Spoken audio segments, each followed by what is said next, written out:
Kaziranga Nehru memorial M E school শিক্ষা খণ্ড বৈদ্যমাৰী জিলা বঙাইগাঁও ইনোভেশ্যন প্ৰগ্ৰামৰ যিটো আইডিয়া সাবমিশন আছে তাতে আমি স্বদেশী টিমৰ অন্তৰ্গত এটা আইডিয়া প্ৰস্তুত কৰিছোঁ। এই আইডিয়াটোৰ নাম হৈছে আমাৰ হোমমেড ৱাটাৰ ফিল্টাৰ।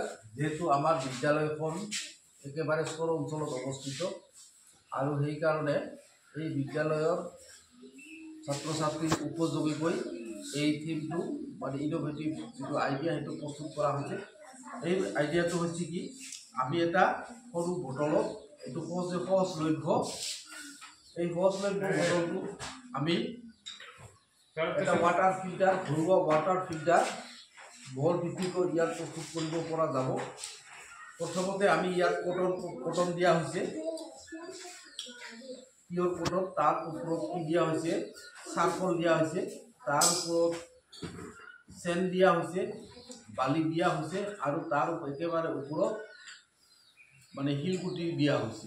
এতিয়া এইখিনি লৈ আমি এটা ৱাটাৰ ফিল্টাৰ ঘৰুৱাভাৱে প্ৰস্তুত কৰিব পাৰোঁ, যাতে আমাৰ চৰ অঞ্চলৰ সকলো ছাত্ৰ ছাত্ৰী তথা ৰাইজৰ উপকৃত হ'ব পাৰে। বিশেষকৈ বাৰিষা কালত এই গোটেই চৰ অঞ্চলটো যিহেতু বানপানীয়ে প্লাবিত কৰি ৰাখে, গতিকে আমি সেই সংগতি ৰাখি এই ৱাটাৰ ফিল্টাৰৰ যিটো থিমটো ইনোভেটিভ আইডিয়াটো প্ৰস্তুত কৰা হৈছে।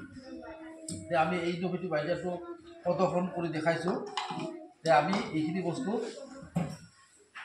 ওপৰত আমি কি কৰিম, এনেকৈ পানী ঢালি দিম।